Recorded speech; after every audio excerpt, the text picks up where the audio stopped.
All right, everybody. I've got a special guest, Drew, from the Pillar team, and he's in New York right now doing some of the crypto conferences, getting going to fill us in on what's going on up there, and then I think we're going to lead into what's going on with Pillar, some progress reports for Pillar. So, Drew, how's it been? A little hectic week up there, or what? Yeah, these events are always crazy, especially one situated around New York. I believe there were four or five like larger sized conferences, everything from Ethereal to Magical Crypto Conference to Consensus to right now, we're getting ready to head over to the ETH Hackathon event, which ETH New York Hackathon, which is the hackathons are always great. The Ethereum hackathons have always been great. But yeah, in addition to that, there's meetups every 2 hours. But it's great. The community is as vibrant as ever. Obviously, the bowl came back, if not for a brief moment. So the excitement and the morale's all up, regarding that. But yeah, generally, it's super exciting. Last year and the crypto winter and everything related to that, put a damper on things in terms of general opinion in the space. But the reality is everybody who's working on products and building, they doubled down, and they put their heads down and just like kept pushing forward. And I think you're about to see, and it's already started, a lot of great product announcements and the evolution of like what we can actually do in this space beyond trading digital tokens and the speculative aspect of these things. So the real decentralized economy and kind of the promise that the hope we all have for where this is going, I think. So Yeah, good. Is it safe to say, it kind of sounded like it, but is it safe to say most people you've spoken with, because cryptos have already started to rebound, are totally comfortable? They're not scared. Like no one's scared. Oh no, this is the end. Like everybody's. yeah, I think most of the people who had already made that decision in terms of crypto's dead, it was a fad, it's not coming back. And in my opinion, most of them had already exited the market and the industry. And the people who are left were those that really believe in like the fundamental possibilities of what this can do, how it can shape society, culture, benefit, communities. And, we're starting to see the resurgence of like things like DAOs, that had kind of a black eye from the DAO and like the big hack that happened with Ethereum. But now we're starting to see people experiment with these like governance models and more kind of like how we can coordinate as communities, and more specifically, community-led DAOs, such that you're going to start to see some interesting things, I think, where the people who are really involved and believe in this space are going to be the ones that actually start funding, mentoring, accelerating these types of projects. So there's a lot of really, really interesting things happening. So that's kind of good news. So Yeah. what kind of news you got on Pillar? What's going on with Pillar? I know I get questions from time to time. Hey, you still got your Pillar? Like I haven't touched my Pillar. It's sitting in the same amount I had the whole time. It's just sitting over there. I'm a fan. I said I know that you haven't heard much lately, but I think they're making some progress. So it'd be nice to hear what's going on Yeah. there. It's been, we ran into a number of challenges as a project. We were pretty forthcoming about that. Our volunteering process struggled to find a fit with some of the right skill sets we needed. We've made changes around that. And, outside of just like kind of our internal struggles and building a company, all the kind of startup and growing pains you go through, the reality is the industry was still maturing too. Like the underlying tech for a lot of this stuff was still in a state of flux, and what could be done, how things could be approached. I like to point to, the CryptoKitties moment as a really big insight in terms of, and this is Ethereum specific, obviously, but around like network scaling and the scalability and challenges around of those things. So, that put a huge focus on these layer two and how we can create scaling, but still keep assets secure, transfers and messages secure to the root chain. So like a lot of these themes and things were kind of being figured out, and it allowed us to also, we were kind of evolving our product vision with the market change, right? And with all these learnings as well.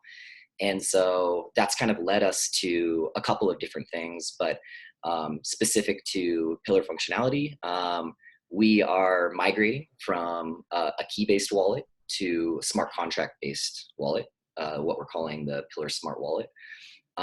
This is important for a number of reasons, but main ones being user experience benefits, which there are numerous, and security benefits.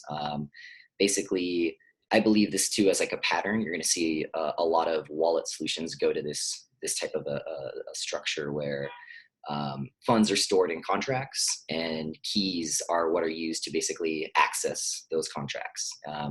Best analogy is kind of like a key-based account would be like a prepaid debit card, and having a smart contract would be like you actually have your account, and then you can issue cards. If you lose a card, you can cancel it, reissue a new one, that kind of stuff. The next big piece of that, which we're really excited about, is and kind of plays into the first real utility for the token, is what we're calling the Pillar Payment Network. And it is a hub and spoke state channel solution that we have built, or in the process of building, and we'll be introducing to those on our network.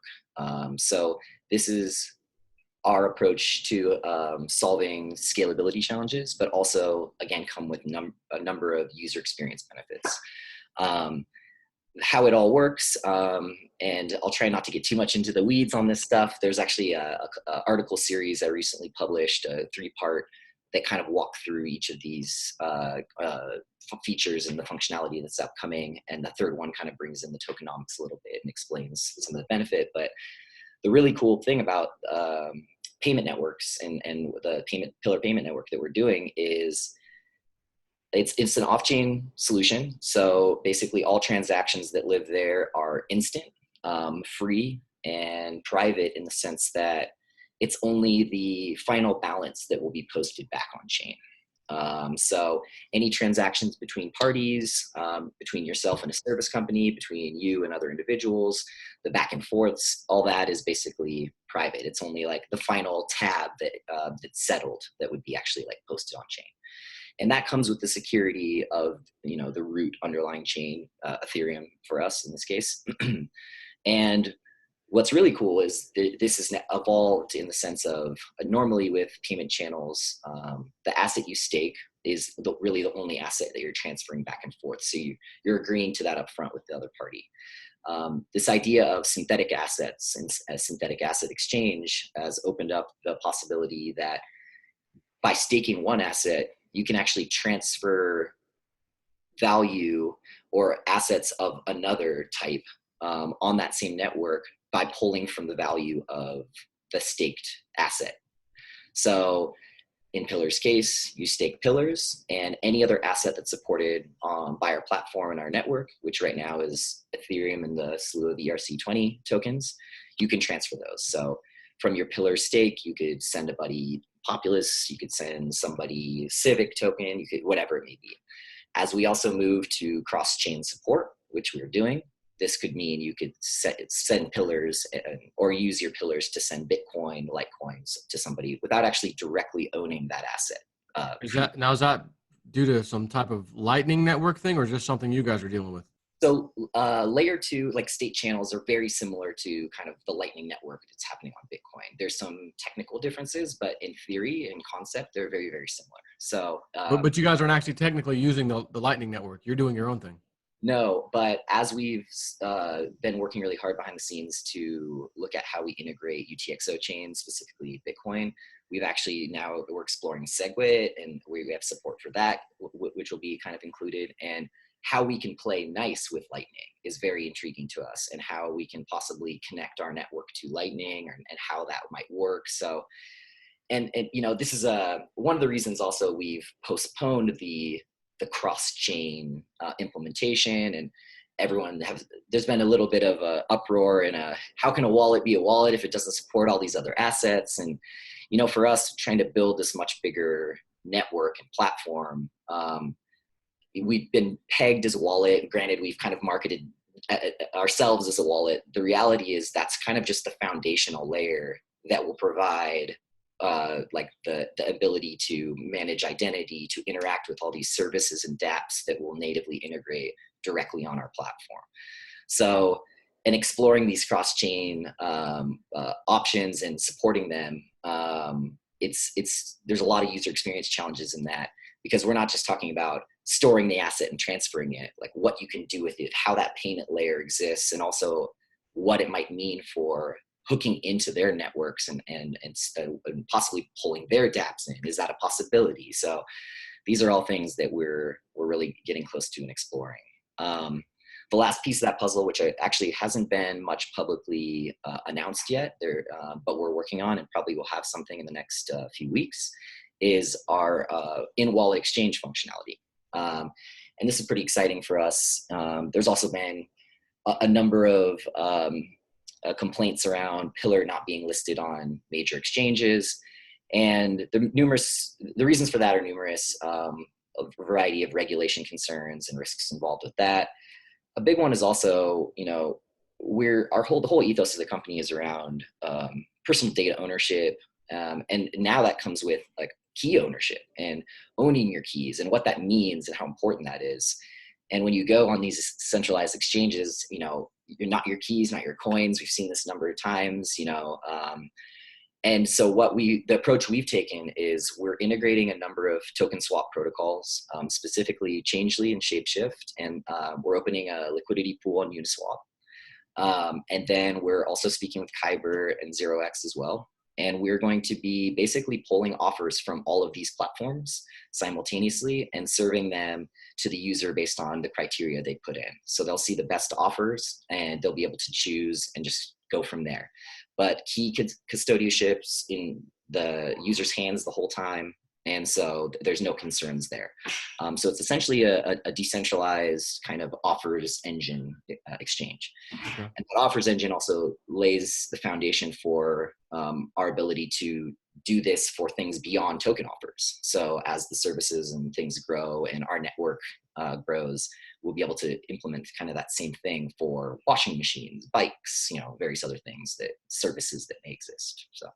Interesting. Yeah. Kind of an eBay or something, Yeah. A marketplace, a classifieds, these are all things that have kind of started to, in the back of our mind, it's for someone who's running, say, an Etsy store, may not sound like a big deal, but 3%, if it, at the low end of every transaction, credit card processing, we can cut all that for them. So potential there. That's like one of the biggest things for me with crypto, just getting rid of that damn the bankster fee, gosh. Yeah. Can't do anything without it these days. And it's like, well, if blockchain was here and fully functional, like ready to go, those guys, sorry about your luck. You guys have raped and pillaged long enough. And now let's do something realistic with a tiny, tiny, tiny fee, if at all, Right. Yeah. And, I think those are the practical problems that people are like looking at right now in terms of, okay, well, how do I cut out the credit card fee? And I think the use case and potential is just going to grow in leaps and bounds, for all these things. And it's possible we don't even really know how this is going to affect us culturally or how it might be used. I mean, that could be, because people ask, well, when's the rest of the world going to catch on? When's big business coming in? When's this? And it's like, well, if you think about it, if you get rid of those fees or minimize them so small that 2%, 3% is out of the question, everybody's going to say, well, I'm switching to that platform because it's saving me money. Right. That's it. So every business in the world is going to want to do that because they're all getting charged the same. So this is a great reason to suck them in, that they'll just come, they'll just come over. Yeah. I mean, that kind of narrative too, it's like in the Western, world, the developed, world, the idea of having a digital asset and using it to, we have PayPal, we have all these things. So the impact of this, if you don't really kind of dig in and understand some of the dynamics at play, is seemingly not that big, right? However, to developing unbanked, to these communities that really need these things, it's a huge like benefit, and the potential there for them is really, I think, where we also need to focus and keep in mind that there's millions of people who don't have adequate like financial services and banking, and that basically keeps them in a position of like economic poverty, or the opportunities available are just super limited. So it's important, I think, for us to keep in mind too, like solving that problem and getting all those people like into these networks, and understanding these possibilities and empowering them is going to have huge impacts culturally too. So. Yeah, because a lot of those people you're talking about, they have phones, but they don't have Exactly. anything else. They don't have the bank accounts. They don't have all that, but they do have a freaking phone. So it's like, just put a wallet app on there and let's get going. Like, one. It's easy for them to leapfrog. You'll see that too, where instead of having to go through the desktop online internet, they just know, they go straight to the mobile phone. They didn't even they just skip that whole kind of piece of the story. And as a result too, I think the ease of adoption is even better. Like it's easier for them as a result too. But yeah, I mean, there's some African countries that the mobile payment systems through their mobile phones are super impressive, arguably like more advanced than some Western options there. So Cool. yeah, it's exciting. Generally, and partially because it's the blockchain week and everybody's together and energy's high, but I'm honestly as bullish as ever on this entire industry and the possibilities here. So Yeah, I mean, I was telling people on my channel recently, like, look, we've had like almost after day of just rally, rally, rally. I was like, look, my little indicator I follow is telling us we're probably at the top right now. We need a little correction. And yeah, sure enough, we had a very nice one last night, throughout today. But again, it's like, as I said, but that's what this is. Like, this is what we signed up for. If you're out here, especially if you're trading, this is what you want. Don't get all nervous that it fell all of a sudden. Get back in, play the game. But ultimately, yeah, this is going to be, in a few years from now, it's going to be amazing. It's going to be, taking over a lot of industries, like you said. So I look forward to that payment, that middleman. I love how it just gets rid of that damn middleman. yeah. It's There's kind great. of these two players, right? Too, like for the traders, volatility is your best friend. Yeah. There's nothing better. For the people who are trying to like make this functional, like I want to use these things, it's like I can't have it swinging. Right. All these perspectives are kind of clashing, or like use cases rather. And you've seen as a result of that, like the growth of stable coins, right? The stable coin war or whatever, and different approaches on how to do it. I'm really obviously fascinated by DAI, and the game theory around what's happened there. It went to highly under collateralized. They jacked the rate up. It swung back. There's now there was, I think up until yesterday, about a $500 million in ETH staked against like 80 million DAI. So like 5-to-1 over collateralized. So then it went above $1. And but the game theory is working. It's kind of this rudimentary thing, but technically, yeah, it's playing out. And that's like outside of the technical, right? That's purely just the social layer of it all. So, yeah. Yeah. Exciting. So yeah, it's I can't wait. I just try to tell people from the bear market, like, guys, just if you want to hodl. If you want to buy the dips, buy this dip, whatever. But like, don't just give up on it. Like, you've seen this before. The market's done this many times, and everyone comes with a reason. Well, why it's different this time? Well, I don't know about that. This has been doing this for a long time, and sure enough, we're back. Again, the bull market's here. I said, just look, we just hit $8,000 on Bitcoin. I said, do you realize in 2017 it was October into November, I think, when we finally hit 8, Right. and then a month later, boom, we're off to 20. And then from So, 8 to 20 was like, a week, 2 right? weeks. Yeah, it was like ridiculous. So it's like, okay, we're back there, guys, and back there was good. Yeah. We just got super spoiled because it went crazy, and most of us didn't take the profit and said, no, we want more, and we got burned. It's that greed factor. I want more. It's going to go higher, and hopefully some lessons were learned. Yeah, I think there were, but this is what's coming to take over. Some of these antiquated systems. I look forward to seeing this in government, where You can't accidentally lose a memo. Oh, the FBI, we lost a memo. That's a pretty freaking important memo from the Justice Department telling you your dossier is a fraud. We lost that memo. You couldn't lose it if it was on the blockchain. Right. There's no such thing as we lost documents or I accidentally wiped someone's phone records or, not on the blockchain. It's there. Right. It's always Yeah, going to be there. it's an interesting one too, because on-chain data has some pretty possibly negative implications too, especially when it comes to like identity and like Sure. privacy and data correlation between spending habits and stuff. And like that's possibly the dystopian future if that were to happen. At the same time, you're right. We need the ability to be able to secure things in that same way using the blockchain, but also not expose, the details of those unless, it's like, well, we need to retrieve that memo. And it's like, Right. oh, Court well, order, right. whatever. However that Now we can get it. works. Yeah. Yeah. But it's true. I mean, the identity thing I think is really it's a hard nut to crack too. And a lot of people are working on this. Obviously that's the primary focus for Pillar. We're kind of aiming to build a platform, if you will, that will kind of act as your dashboard to navigating this new decentralized economy, Web3. We believe identity will play a huge part in that. Obviously, you need that core wallet functionality. Layer 2, and these things have been added as huge benefits, help to scale, also help user experience. But yeah, on the identity piece specifically, it's a big challenge. I mean, data correlation, as I was mentioning, abuses in variety of ways by authorities. So the Pillar team recently went out to the Odyssey hackathon, which is a really big hackathon out in the Netherlands. And we participated in digital citizenship and like e-citizenship hacking track, basically.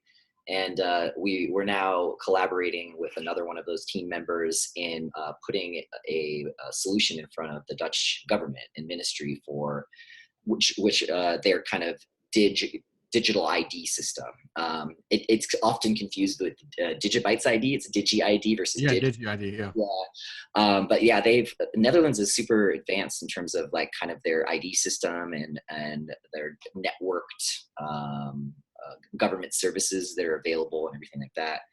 So they're really pushing the needle and trying to take this a step further of providing all the benefit, but also giving the users the privacy and the security that they expect. So they're in control of their data, essentially. And this is cascaded into a number of interesting partnerships with larger businesses, potentially a couple of airlines looking to do quick automated check-in through biometrics.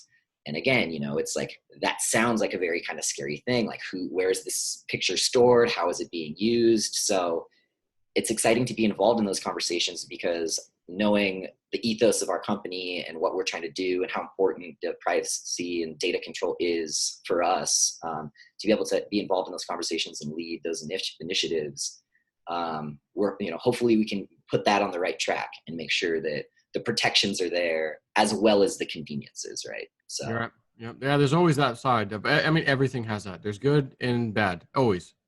Just a matter of navigating through that and coming up with a really good solution to deal with it.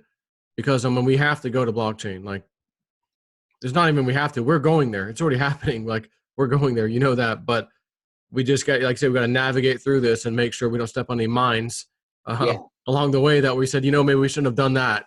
But that's influenced our product thinking too, in the sense of, everyone who got into the space and really got it, they were gung-ho. They're like, yeah, I'll go through the 13 steps to create a wallet and fund it and all the confusing things, because like I understand the importance of decentralization.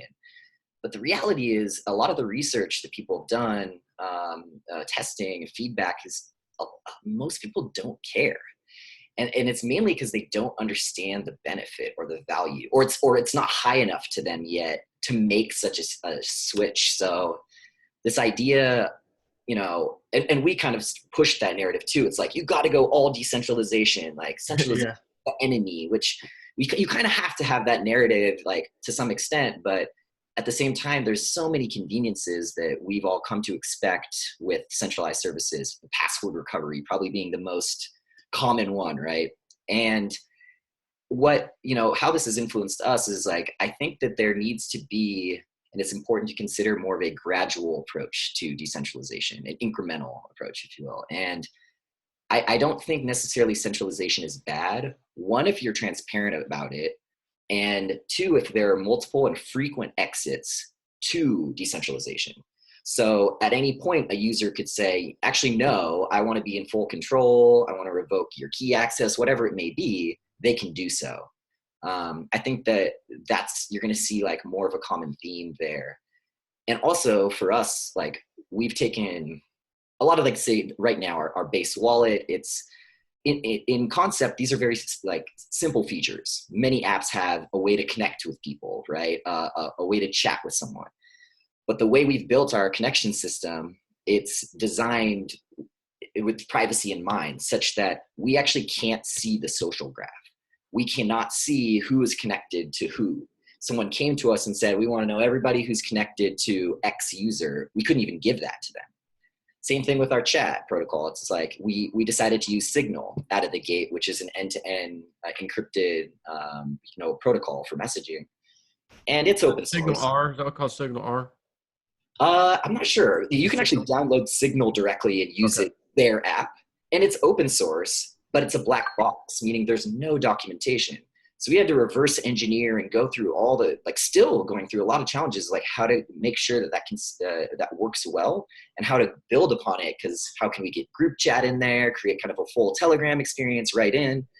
And so we've basically taken steps to engineer the product such that we don't actually have the ability to kind of take advantage. We protect ourselves from being, taking advantage of this. Gotcha.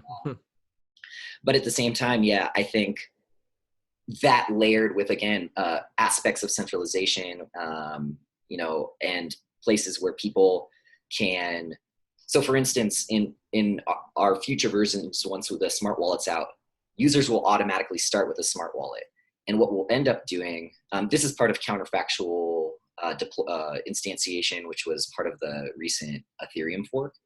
What it does is it allows dApp developers to reserve account addresses. So we can basically create a smart contract without it actually being deployed on chain. Users can start receiving value, they can start exploring things. And then if they want to actually like engage, start sending, move it out, whatever, they have to, deploy, go on chain. We're considering doing something where for all the new counterfactually deployed contracts, Pillar is set up as like a default recovery agent. And at any point, once you deploy your contract, you're like, you know what, I want to be in charge, or I want to use the social recovery mechanism, revoke Pillar's access. But up until that point, it's kind of assumed you're like novice user and you're like, oh crap, I forgot this, or I lost, or I misplaced this. You could reach out to us and we're there. If you already know all that stuff, you're like, I don't want anything to do with it. I don't want you guys touching or anywhere involved, having a key even for recovery, to my account. You can just go straight through and kick us out.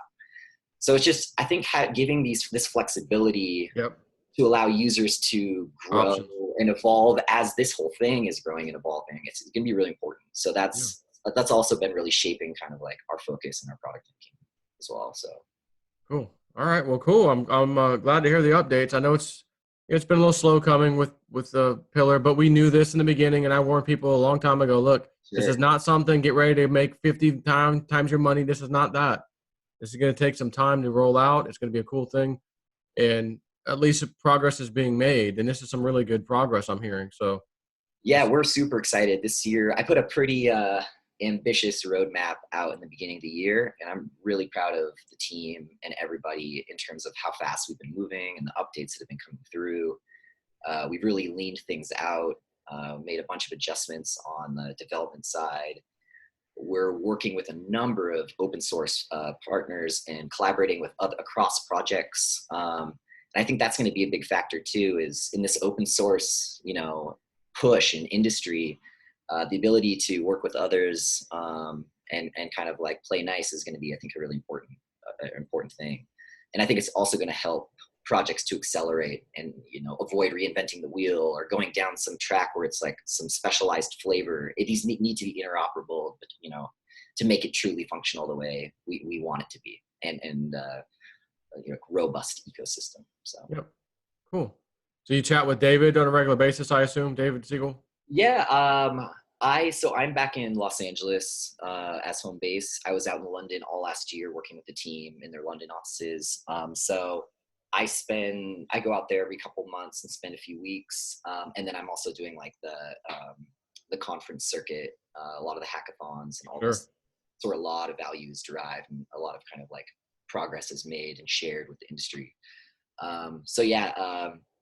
Don't see those guys as much. A bunch of them are actually out in New York, so I'm able to connect and hang out with them. But cool. Yeah, David's still there, man with the vision. He saw a potential opportunity. What I love about it too is, we were one of those few projects that the idea for this kind of business application, operating system, whatever you kind of want to call it, was there pre-blockchain, and then blockchain was like discovered as wow, this could actually be how we solve this problem, how we execute on this vision, and versus taking blockchain and like shoehorning it to make it, so it's fun being like, nope, this is the best tool for us to achieve this goal. And so, yeah, it's been fun for me to take it from this big, lofty vision and it's like, all right, how do we do this? Let's put it together. Challenge, and it's a lot of fun. And the potential is just, massive. So. Yeah. Cool. All right. Well, is there anything else you wanted to add or forgot about before we wrap this up? No. If you're interested in learning more, again, there's a number of Medium articles. The ones recently published, there's like a 3-part series, informs a lot on kind of our upcoming feature and functionality. We're expecting a big show and kind of a public release of all these things because there are many pieces of the puzzle, but kind of once all the pieces come together is when it gets really exciting. And we're expecting a big show and having that like demonstration around ETH Berlin, which is like late August. So it should be an exciting year, exciting summer. And if you want to come chat with us, feel free to join our Telegram rooms. We're in there all the time chatting with people. If you have any questions, happy to chit chat with you directly. So we're pretty open. Swing by. Yeah. All right, cool. All right. Well, I guess I'll let you get back. You got some stuff to do over there. I know. No problem. Yeah. It's great talking. People to see and all kinds of stuff out there. So appreciate you coming on, and we'll chat again in the future for sure. Yeah, looking forward to it. All right, take care. Of course. Cheers. All right, see you.